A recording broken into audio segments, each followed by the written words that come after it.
Growing up, I was obsessed with 5 movie franchises, and they ruled my existence for the first 13 years of my life. Nolan's Dark Knight trilogy, the TMNT duology, yeah, I forgot about the third one. The original Jurassic Park trilogy, yes, I actually enjoyed that third one. The MCU, and Michael Bay's controversial Transformers series. My love for Bay's Transformers ran deep, and because of his films, I got into Transformers as a whole. I watched the Cartoon Network show, Transformers Prime, and of course G1 8,000 times over. And my love for Transformers has never gone away. I still love getting the figures when they aren't $30. I've been getting into the IDW comics recently. Every few years I go back and rewatch G1 or Prime, and there hasn't been a single year since 2007 where I don't rewatch the movies. In fact, Bay's first Transformers film was one of the first movies I ever saw in a theater. And I cried at the end when Megatron chased Sam because I was so scared. So thank you for the traumatic childhood experience, Mr. Bay. Much appreciated. And I'm really excited for Transformers 1, which is probably already out by the time this video's up, and I hope I liked it. Now, this is a video I've wanted to make since I started my channel, and have always pushed it off in fear that I would never truly be able to justify my genuine love for these movies. And even now, as I write this script, I'm having those same feelings, but the job must be done nonetheless, because Michael Bay's Transformers films are fucking awesome. And I have no apologies for loving them, but as a kid growing up, when these movies were being released, I always kind of felt guilty for liking them, because every single time I saw videos about these films, all it would be is people trash talking them. Talking about how god-awful they are, how they're a disgrace to cinema as a whole, and blah blah blah blah. And to be honest, it really pissed me off. I would sit there screaming at the computer screen, defending Bay and his films as if I was called upon God himself to do so.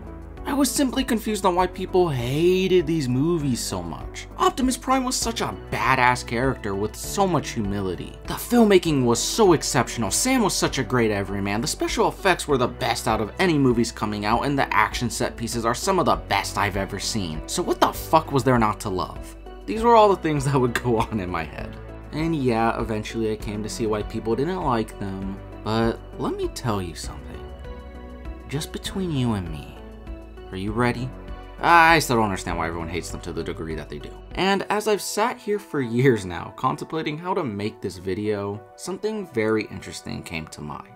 If everyone hates these movies so much, why have 2 of them made $1 billion? Why do people still buy the figures? And why do clips of the movies get millions of views online? So, for a franchise that is supposedly so viciously hated, I see so much love given to them, but in secret. Let's go back in time to 2007 and look back at Bay's 5 films and discover what everyone is missing. And if you don't like these movies, hopefully you can come away with a new appreciation for them. And if you love these movies like I do, I hope you can get some satisfaction. Transformers. Michael Bay's first Transformers film smashed financial records, bringing in $700 million, and got nominated for various technical achievement awards while breaking ground for CGI effects. This movie is great. I've always adored it, but if there's one big flaw in the movie, there's way too many storylines. I mean, it's definitely cool seeing them slowly merge together throughout the film, all coming together by the end. But there's still too much happening, which means less time with the Transformers, which don't show up till almost an hour into the movie. But we get a lot of enjoyable characters to follow, with Tyrese's Epps, Josh Duhamel's Lennox, and of course the standout of the series, Shia's Sam Witwicky, which is a G1 character who was originally called Spike Witwicky. Now let me get straight to this right away. I think Sam Witwicky is the best thing about this franchise. I think Shia gives the best performance out of the cast in each movie he's in. I think Sam is a perfect person to follow as a POV character, and I'm gonna say something crazy. His 3-movie arc is one of my favorite character arcs I've ever seen, period. I mean, it's up there with Tony Stark and Walter White for me. I actually mean it. And the amount of charisma that comes from LaBeouf, not just in this one, but all of them, is insane. And focusing on this movie specifically, I love how his character is a modern day loser, and they flip the idea of what a Peter Parker-esque character can be. He's not the smartest guy in the room, He's not the most athletically gifted, he doesn't have martial arts training, he doesn't know how to shoot a gun, his only defensive skills are sarcasm, running, and screaming. Lots of screaming. Which makes the ending feel so much grander, and why for the most part I actually do like the multiple storyline angle. I wish they integrated the Sector 7 stuff earlier on in the movie to make the plot lines run a bit smoother, but by having the military point of view really showing how big this threat is, while it cuts to Sam being a normal high schooler trying to get a car, make friends, get a girl, makes for a character journey where by the end it feels way bigger for Sam. And the way his relationship grows with the Autobots, especially Bumblebee, was something I've always loved seeing. It has always felt real. It didn't seem like Shia was talking to nothing. It's pure theater acting, and you can see it. There's a genuine performance there, especially with his comedic humor. The way he uses his whole body to convey a wide variety of emotions for comedic effect is brilliant. To talk more about the characters, I've personally never thought that Megan Fox's performance in this movie was bad. Maybe a bit stale at times, but nothing horrible, not even close. And I think they did a great job making her this Mary Jane-like character who also has father issues, and I always found that to be a nice touch to the character that easily could have not been added. Now with Lennox and Epps, they're a favorite of mine in the franchise. I love how out there Tyrese goes with his performance, and Demel's stoic military man doesn't feel boring or stale. There's a good amount of dry humor thrown into his character, along with his wife and son plotline that gives the audience something to latch onto. Lastly, John Turturro as Agent Simmons. I think he's a good temporary villain in this, as he of course runs Sector 7 and tries to take away B from Sam, which this moment right here is one that I always think is done insanely well. Anyways, Turturro has such a great energy in this movie and obviously continues to have more to showcase as the movies go on. But let's get to what this movie is supposedly really about: the Transformers. And to be honest, I think there was a lot more to be desired from this movie in that department. I've always thought that. But in this movie, the only real constant Transformer you see is Bumblebee, which I'm all for in the context of the story. But having the rest of the Autobots show up at the 50-minute mark is a bit rough. And the few sequences we get with the Decepticons, besides Scorpionook's desert battle and Barricade and Bumblebee's car chase, are all cut short. But then again, this movie is 2.5 hours, so introducing the Autobots an hour in can still work in theory. But when it comes to having your main villain show up in the last 20-ish minutes, it isn't a good idea. In this series, a few movies give Optimus the short stick, but the way the series uses Megatron has always kind of bugged me. His inclusion in this movie is so powerful and well executed when he eventually shows up on screen, but by then it's far too late for the introduction, and then he dies. Then in Revenge of the Fallen, he's back and has more screen time, but he's regulated to being an underboss, and by the time that movie ends, he gets his ass handed to him so hard that in Dark of the Moon, he does jack shit. He takes orders from Sentinel and then sits on his ass, waiting for everything to be over. He even lets Sentinel slap him around. And his big character arc by the end of this first trilogy is ripping Sentinel's dick off. Is that a metaphor? I don't know. But to focus on the positive, Hugo Weaving's voice acting is perfect. Nothing against Frank Welker because I love his Megatron, but it's still a bit too cartoony for live action. But Weaving's deep portrayal of the voice scared the shit out of me as a kid, along with the choice to add animalistic sounds to him, and the design to him is incredible. I love the change to him being a jet in this movie instead of a gun, and the fact that it's a Cybertronian jet. I think overall, the portrayal for the brief time we got with him is undeniably memorable. Which is funny to me because Hugo Weaving has said he hates these movies and has never even met Michael Bay or watched any of the movies in their entirety, yet he gave it his all. Which leads me to Optimus. I think overall this is a great adaptation of the character, and I can't think of anyone else being able to do the voice to him instead of Colin, which I'm so happy they decided to ask him back. I get the main criticism about this version of Optimus is he's this murderous Terminator, but I'm gonna be honest, I love seeing him tear shit up. And I get he's supposed to be like the Luke Skywalker for Transformers, and that by having him be merciless kinda takes the optimism out of Optimus Prime. But to be completely candid with you, it's never bothered me, and I don't think it ever will.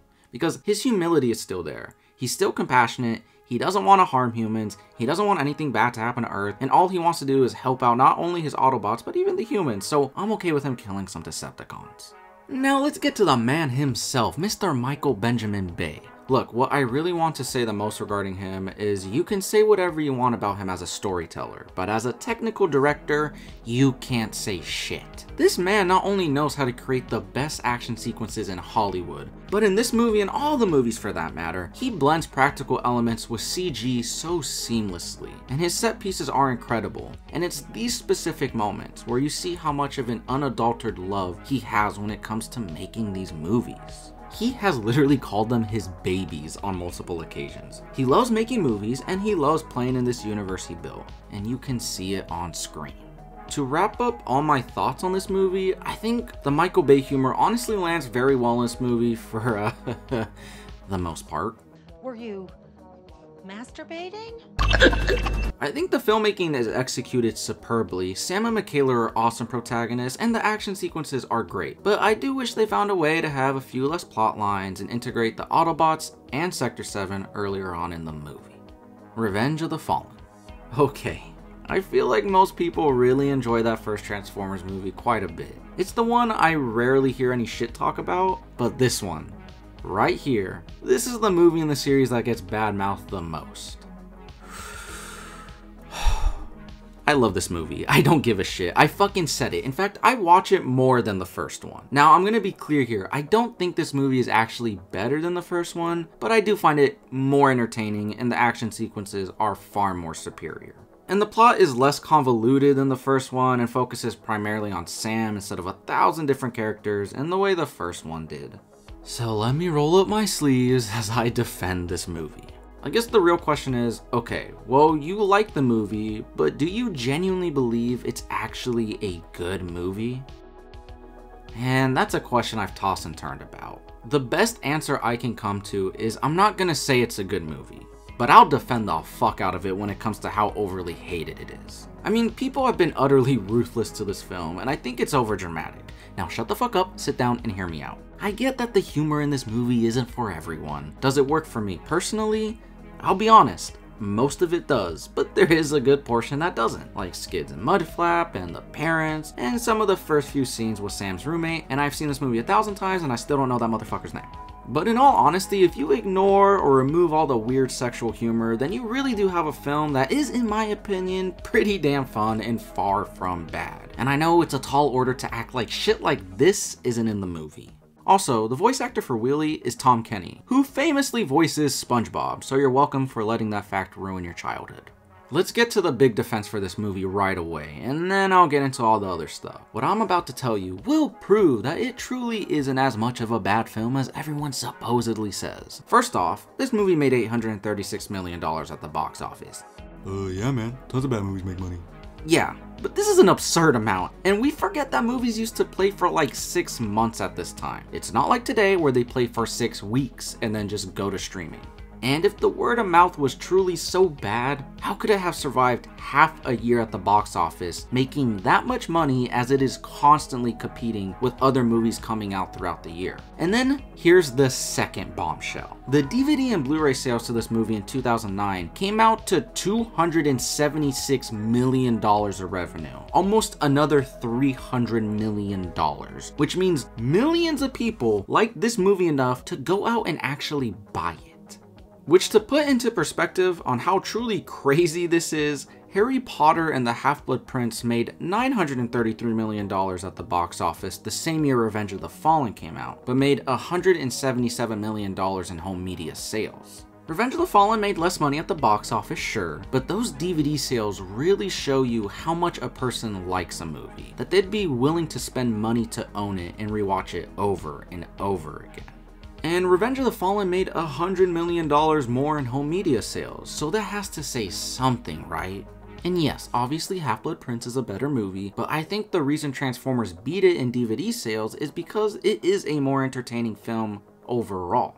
Alright, let's get straight to the humor. It can be very jarring at times, mostly because of how hypersexual it is. Like, god damn, this is a horny movie.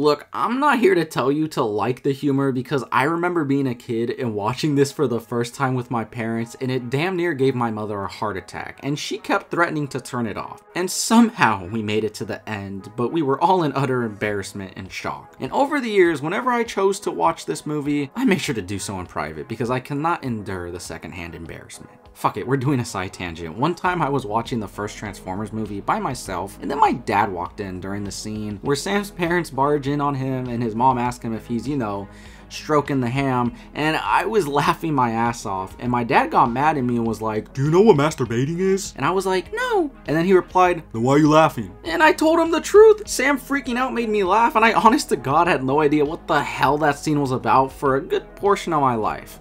Anyways, real fascinating story, huh? But yeah, the humor in this movie can be a bit much, and I don't blame anyone for not liking it. But I do have to point out that this movie has two of the funniest scenes I've ever seen in a movie ever. The scene where Sam's roommate gets tased, and when the asshole government guy gets parachuted out the plane. Speaking of that little weasel, I love his inclusion in this movie because it grounds it in more realism, truly showing the concerns of nationalists living in fear of these beings, which gets expanded upon a lot more in Dark of the Moon. The next thing to talk about is this is one damn good looking movie, not just in the action sequences, but damn, look at this shit, it's breathtaking.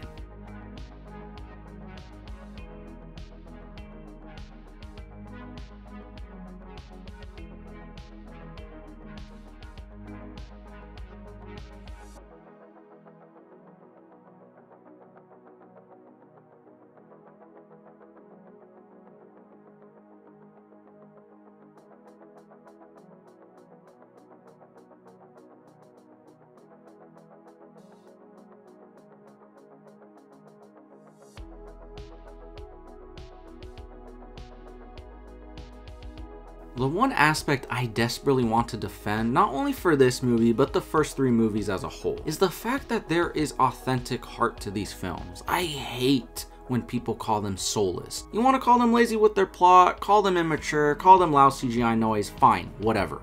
Don't call them soulless. I've already talked about how much Bay does care for these films, and you can see it the most with his attention to Sam's character. This scene right here, where Sam and Optimus are talking about how Sam just wants to be normal, is beautifully touching and gorgeously shot and perfectly acted by LaBeouf. And everything overall with Sam in this movie is exceptional. In the first movie, his arc is him becoming more sure of himself and having to find bravery. In this one, it keeps that relatability where he is going to college and is scared of losing his girlfriend, excited to leave home, and terrified that his parents won't be able to be okay without him. And the idea of adulthood finally happening to him is something you can see the character silently struggling with. I'm gonna get vulnerable here, so don't make fun of me.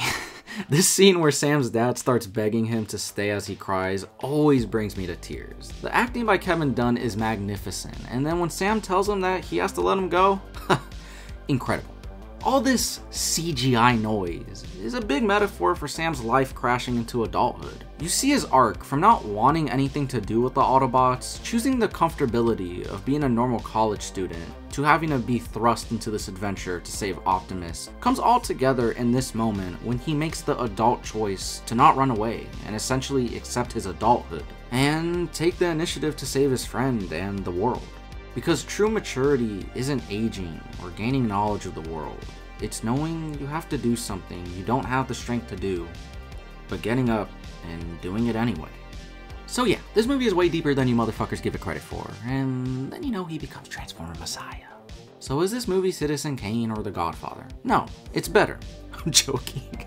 But it is a fun time for me personally, and I can look beyond all the weird ass humor and find the humility and thrills Bay was attempting to go for. And look, this movie was being made during the writer strikes in 2008, and I think if they had the time to craft a better script, or you know, just a script, I think this movie would have been 1,000 times better.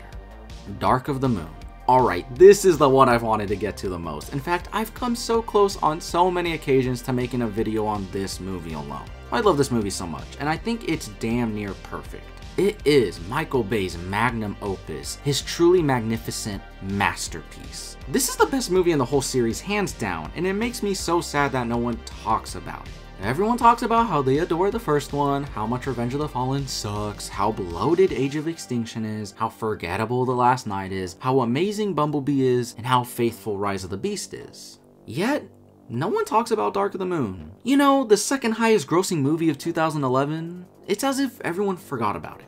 I think people might not talk about it as much because the first hour is boring. Man, fuck you. I love the first hour. I love it so much. Now, before I get ahead of myself, I want to talk about how much of an improvement this movie is above Revenge of the Fallen. The story is very clear, the weird humor is toned down a lot, and the story is very serious and even utterly dark at times. Alright, let's get to the first hour. I love it. I don't bother skipping it, and it's all because of Sam's journey in this movie that cements his character arc as one of my personal favorites. Everything from trying to find a job, to being broke, to feeling out of place in the world around him, and most importantly, feeling useless and wanting to matter. He saved the world, and is reduced to running mail in an office. The moment where he decided to accept the job offer and has such a defeated blank stare is great, and the conversation leading up to that has always stuck with me. Along with the moment between him and the National Defense lady telling him that he's not a soldier, just a messenger. And the consequences Sam has to face because of his desire to feel important, to be put in these life-threatening situations, is compelling to watch. I also have a fondness for the investigative, alternate history, conspiracy plotline in the first half, really giving Sam a lot to do as a character. But I think the best part about the first hour of this movie being slower is that when you get to the start of the final battle, it feels bigger and has a better payoff, and it's not like nothing happens in the first hour. You have the opening Cybertron escape, the shootout at the office, the invasion of Washington, and of course the epic highway chase. Now I'm gonna rapid fire some of the smaller aspects of the movie I enjoy.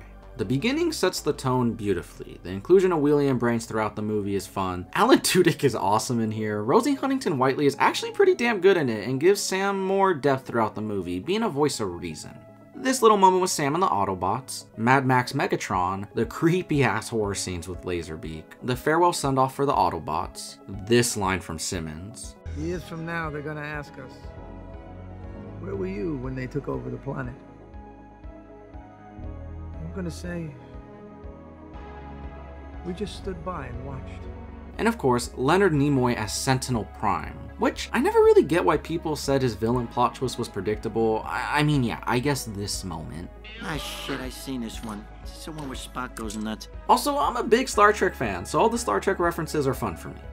Okay, I did say this movie is damn near perfect, but there are some small problems I do have with it. Patrick Dempsey doesn't need to be in this movie, but I don't really mind him all that much. Some of the weird-ass sexual humor is still here and there, and of course, Megatron is, well... Sentinel's bitch. But besides that, I think the movie is incredible, and it mostly all comes down to two things. The already mentioned Sam arc, and the final Battle of Chicago.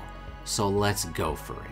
The Battle of Chicago is the greatest third act to a film I've ever seen. I love it more than The Dark Knight Rises third act, The Return of the King, and yes, even more than Endgame. To the second the Autobots are exiled, to the very end of the movie, it just grips you in such a visceral way. But the build up to that whole ending is perfection. And when the invasion begins, it is breathtaking and scary at times. The sense of hopelessness and being outnumbered when they pull up into Chicago is executed flawlessly. Then from there, it is just creative set piece after creative set piece. Sam breaking Carly out, the wingsuit jump, the collapsing building, Sam versus Starscream, Wheelie and Brains kamikazing a spaceship, Optimus and Megatron versus Sentinel. This is how you do a final battle. It's not one continuous fight, but multiple that keep building off of each other. Also, I have to mention this, because so far I've only seen one person talk about this ever, and it drives me crazy that no one else has pointed this out. I remember going to the theaters in the summer of 2012, utterly excited to watch the movie everyone wouldn't stop talking about, and as I sat there enjoying my popcorn having a blast, the third act starts, with a blue beam going into the sky, our heroes fighting an army of aliens, and it's a citywide invasion, and my eyes popped right out of my head when I realized that this movie was ripping off Dark of the Moon, and that famous summer blockbuster was none other than Marvel Studios' The Avengers, which came out a year after Dark of the Moon. Now, obviously, I love The Avengers, and the Battle of New York is spectacular, but let me tell you why Dark of the Moon's final battle works better, and it comes down to one very important thing. Most of it was real. And that's why, no matter how many times I watch the movie, or even segments of the final battle, I always get a rush of adrenaline. I get some type of high from this movie, man. The wingsuit jumps and the parachute jumps were done for real, and they really shut down Chicago and blew it to shit. Creating these real environments for the actors to engage with makes the audience feel like they are right there along with the characters. It creates the most immersive experience possible. Thus, I believe with the combination of practical effects, creative set pieces, and astonishing filmmaking and direction, this movie has the best final battle ever made. And you can't change my mind. And one thing that bothers people is how abruptly this movie ends. It has never bothered me, but you know what does? Why the fuck is Tyrese wearing reflectors? Like, they're trying to sneak around and shit. This just makes him stand out. Anyways, I'm done gushing over this movie. It's actually a 9 out of 10 for me. I love it. Age of Extinction. Oddly, I don't have much to say about this one. I do like it a lot, but I think it's way too long of a movie. It's damn near 3 hours, which is insane. But I love the basic premise of this movie. The Autobots saved the world multiple times and are now being hunted and killed, with their corpses being sold to a shady multi-billion-dollar company to be profited off of. And when the movie leans into that, it really works, but I will agree that there is a lot going on. But for the most part, I don't think it's too complicated to follow. The one aspect that are the Dinobots, but besides that, I think the narrative is laid out like an epic. This is Bay trying to make his Lord of the Rings, and you know, for me it works. Now, are there things that bug me a bit? Sure, but once again, this is a movie that is overly hated like Revenge of the Fallen. But I do understand it's not for everyone, and compared to Revenge of the Fallen, I respect people not liking this one more than I do people not liking Revenge. And it comes down to the length of the movie. The third act just goes on forever. In fact, I'm almost certain this is a 4-act structured movie. And if they kept it like 15 or 20 minutes shorter, this movie would be way better. But the one thing I can't forgive all that much is the character of Shane. No diss to the actor, he's actually a really good actor, but his performance is all over the place, and he is constantly having trouble with this accent because for some random ass reason he's supposed to be Irish, and it's just so distracting. And yeah, let's get the obvious one out of the way. The Romeo and Juliet law is fucking stupid. Like, why is he carrying that around in his pocket? Does he just pull up to the theater with Tessa around his arm and flash that at the box office clerks to assure them, hey, I'm not a predator? But the thing that annoys me the most about this movie is that it pulls a Force Awakens, where the movie constantly sets up all these fascinating ideas, making you water at the mouth, thinking about what the possibilities for the next movies could be, and then not answering them when the time comes. And with the beginning of this movie, with the different title card and the obvious change in cast, you feel the shift of a new era starting for the franchise, until it went out like a wet shark in the next one. But besides that, I do like this movie a great deal, and most of it has to do with the main plot of the Autobots being fugitives. And I know it's always been a complaint that Bay's version of Optimus is, well, cutthroat. But seeing him in such an immensely difficult and desperate position where he has to question his values and everything he has fought for makes for my favorite exploration of Prime in any of the Bay films. When it comes to human characters in this movie, there are some I do enjoy a bit. I like the relationship with Kate and Tessa. I think both actors gave a good performance for the most part. There are some lines that are, well, just hard to deliver. His name's Shane and he tries, Dad. Even though Wahlberg is given some tough lines to say here and there, his character is easy to connect with. He's a father who is widowed and wants to do everything possible to protect his daughter and make a meaningful life for himself. Also, as much as I love Sam, it's nice to see a capable main character who can actually help the Autobots in a more integral way. But the real human standout of this movie is Kelsey Grammer's CIA asshat. Grammer is acting like his life depends on it. He's acting like he's in a political thriller directed by Fincher or Nolan. I respect him a lot for giving a shit about his performance because you spend a decent amount of time with his character, so adding some gravitas to a character that could have easily been boring to follow was nice. I also thought Stanley Tucci was awesome in this as well, along with his character arc. Which, damn, these movies always have some A-list actors, which shows that if anything, people do enjoy making these movies. Now onto the real standout overall in this movie, Lockdown. He is such an interesting character. First off, not being a Decepticon or an Autobot, then being a bounty hunter and adding extra lore to the continuity, showing that there are other aliens out there in the universe, and adding to the idea of Transformers being created by another being. Also, his theme goes crazy, it's so good. Speaking of Transformers in this movie, I adore the new characters introduced in Hound, Crosshairs, and Drift, which Drift and Hound are played by John Goodman and Ken Watanabe. Crazy, right? But yeah, I don't have much to say. I enjoy a good portion of the performances. Some are lackluster like TJ Miller and Jack Renner. The action is still great. The movie itself looks immaculate. Some odd editing choices here and there. Optimus's journey is compelling. The main plot is thrilling. When the Dinobots eventually show up, it's awesome. Frank Welker's performance as Galvatron is very different from his Megatron in the G1 series, and it's pretty good. The movie is way too long. The added lore is expansive until it's ignored in the next movie, and overall, it is a fun movie. The Last Night. Let me get straight to the point with this one. It's ass. It's the only Transformers movie I don't like. Now, don't ask me why I own a copy of it. This movie is a fever dream, man. Absolutely nothing makes sense, and everybody except for Sir Anthony Hopkins for some reason are phoning it in. And it's the only Bayformers movie where I feel like Mr. Michael was actually doing it solely for money.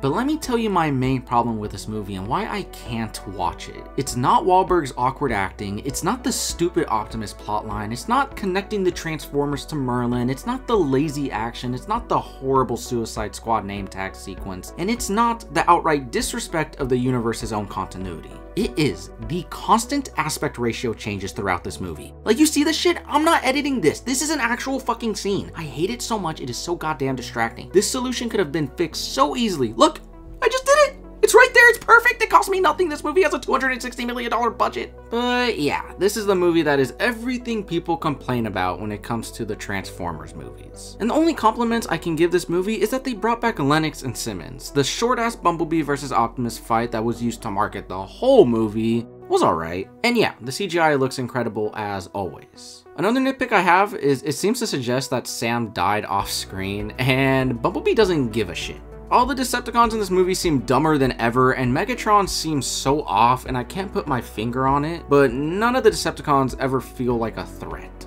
Look, I'm gonna just stop there. It's an incomprehensible film that I cannot defend whatsoever. It's not even at least stupid fun. It's simply awful.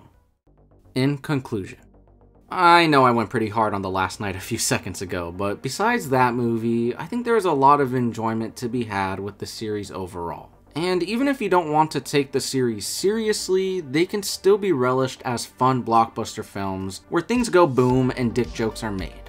But I do challenge people to actually see the merit these films can and do have in the sense of not only spectacle filmmaking, but of actual moments of relatability and sincerity.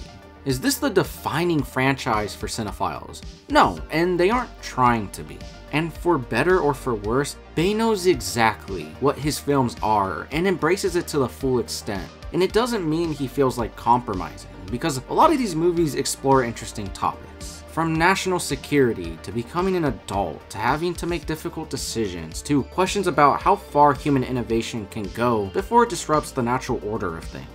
These movies do have more to offer when you look past all of the immature humor and the spectacle. But most of all, at least to me, these movies were always like a friend to me. A nice warm hug on a cold day. And growing up when these movies were coming out, I had a lot of cold days. A lot of moments when my reality was something I wanted to escape. And the Autobots were right there to take me away from it all. Sam was there to let me know that even if you don't feel important, you can be brave enough to do meaningful acts. Optimus taught me how to always look for the better in people. And B taught me the importance of creating meaningful relationships. And yeah, Michael Bay used his explosions to drag me right into a world where nothing but the television screen was real. My parents arguing wasn't real. Worrying about what I was going to eat for dinner wasn't real. And thinking about how much of a weird little Transformers loving outcast I wasn't real. It was simply me and the world Michael Bay created for us. And for that, I will always be grateful for the moments of peace this franchise was able to give me. So, I'll gladly spend the rest of my life defending it.